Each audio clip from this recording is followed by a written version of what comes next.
Hello students. जैसा कि हम सब जानते हैं, परीक्षाओं का शेड्यूल बहुत ही जल्द आने वाला है।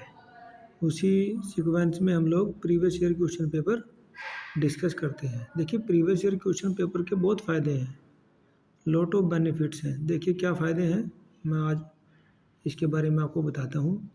सबसे पहला लाभ तो ये रहता है कि विद्यार्थियों को प्रीवियस ईयर क्वेश्चन पेपर से आने वाले क्वेश्चन पेपर का ओवरव्यू पता चल जाता है कि कैसे कैसे क्वेश्चन आ रहे हैं, कौन कौन से क्वेश्चन आएंगे, कौन कौन से क्वेश्चन रिपीटेड हैं और कौन कौन से इम्पोर्टेंट हैं। उसके साथ साथ उनको प्रीवियस ईयर क्वेश्चन पेपर से जो इम्पोर्टेंट कंसेप्ट हैं उनका पता चल जाएगा। एक क्वेश्चन पेपर में लगभग 30 से 40 कंसेप्ट आ जाएंगे। तो देखिए, प्रीवियस ईयर क्वेश्चन पेपर से ये देखिए कि क्या पता नहीं चलेगा, सब कुछ पता चलेगा। इसलिए जो विद्यार्थी प्रीवियस ईयर क्वेश्चन पेपर करके जाते हैं उनका पेपर भी पूरा हो जाता है, कंसेप्ट भी उनके सारे क्लियर रहते हैं और वो इजीली उसको कर लेते हैं। तो अब आप देखिए कितने कंसेप्ट आएंगे हिंदू लॉ के पेपर में। नोट करें, हम लोग पहले लॉन्ग वाले देखेंगे, ठीक है। लॉन्ग से शॉर्ट की ओर चलेंगे, लेकिन एग्ज़ाम पेपर में वेरी शॉर्ट से शॉर्ट फिर लॉन्ग की ओर जाते हैं। But here for discussion we are starting from long to very short. Note करें ज़रा इसको।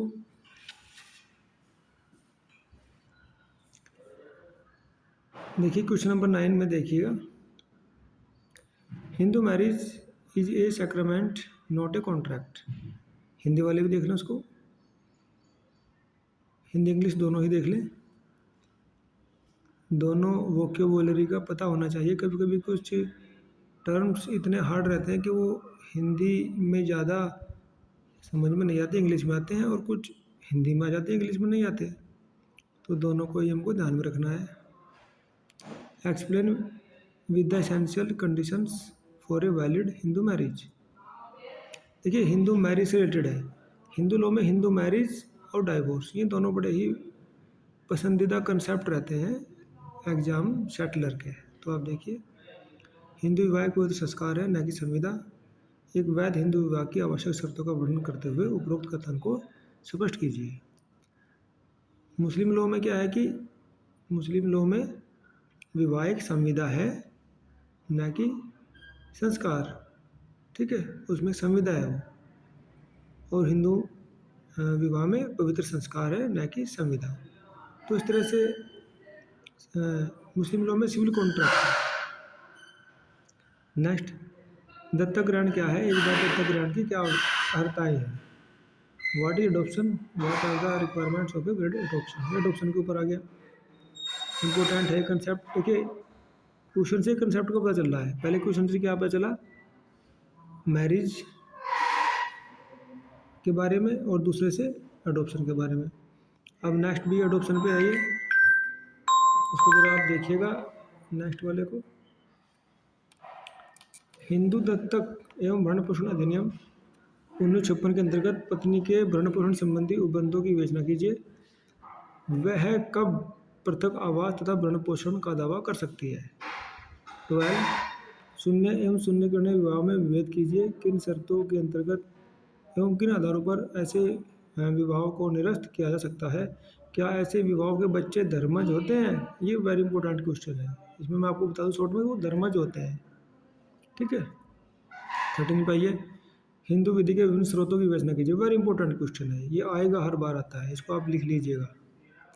एवं हिंदू विधि के विकास में रूढ़ि की भूमिका को बताइए। ये हमारे लॉन्ग वाले हो गए। तो नोट करें, जैसे जैसे आप नोट करते जाओगे ऐसे ऐसे ये क्वेश्चन आसान लगने लग जाएंगे। देखिए शॉर्ट में, हिंदू विवाह अधिनियम के अंतर्गत कौन से विशेष आधार हैं जिन पर पत्नी विवाह विच्छेद याचिका दायर कर सकती है। जैसे कि मैंने पहले बताया है, विवाह और उसका विच्छेद, ये दोनों ही कंसेप्ट इसमें आते हैं। पहले में आ गया विवाह वाला, अब आ गया ये विवाह विच्छेद वाला, ठीक है। 7 पे देखिए, एक हिंदू अल्पवयस्क के प्राकृतिक संरक्षक कौन होते हैं, उनके क्या अधिकार हैं। तो ये नेचुरल गार्जियन के ऊपर है, ठीक है। और क्वेश्चन नंबर 8 देखिएगा, हेयर इज 8, हिंदू उत्तराधिकार अधिनियम। 4 इसमें अधिनियम आते हैं, हिंदू विवाह अधिनियम, दत्तक अडोप्शन एक्ट वाला, सक्सेशन, ठीक है। तो सक्सेशन का आगे अभी देखिए, हिंदू उत्तराधिकार अधिनियम 1956 की धारा 14 के अंतर्गत दिए गए हिंदू स्त्री के संपत्ति के अधिकार पर संक्षिप्त टिप्पणी लिखिए। ये स्त्री धन के ऊपर है, ठीक है। और वेरी शॉर्ट देखेंगे, हु इज हिंदू, हिंदू कौन है। ये तो जब हिंदू लोग का पेपर करने जा रहे हैं तो ये तो पता ही होना चाहिए भैया, जो बाय बर्थ, बाय कन्वर्जन, जो हिंदू या तो जन्म से होते हैं या फिर वो कन्वर्टेड होकर हिंदू बन जाते हैं, उसको देखिएगा आप। बुक्स में काफ़ी डिटेल में है ये आंसर। पैतृक संपत्ति से आप क्या समझते हैं, what do mean by ancestral property. भैया जो अपने पूर्वजों से मिलती है वो पैतृक संपत्ति होती है, लेकिन इसकी एक अलग से लीगल डेफिनेशन भी है, वो लिखनी है उसमें, समझने के लिए ज़रूरी है। एक संयुक्त हिंदू परिवार के कर्ता की विधिक स्थिति क्या है, what is the legal position of कर्ता इन ए ज्वाइंट हिंदू फैमिली। नेक्स्ट पे लिखिए, जुडिशियल सेपरेशन, न्यायिक पृथक्करण। ये न्यायिक पृथक्करण जो है ना, ये डाइवोर्स से पहले की स्थिति होती है। फिफ्थ देखिए, who is de facto guardian, वस्तुतः संरक्षक कौन होते हैं, इस संरक्षक के ऊपर आ गया। इस तरह से आप देखोगे कि इन 13 क्वेश्चनों में लगभग 30 से 40 कंसेप्ट आ रहे हैं। इस तरह से अगर आप पिछले 2, 3 या 4 पेपर को कर लेंगे तो आपको कोई अतिरिक्त एफर्ट्स लगाने की ज़रूरत नहीं होगी और आपका क्वेश्चन पेपर इजीली हो जाएगा, ठीक है।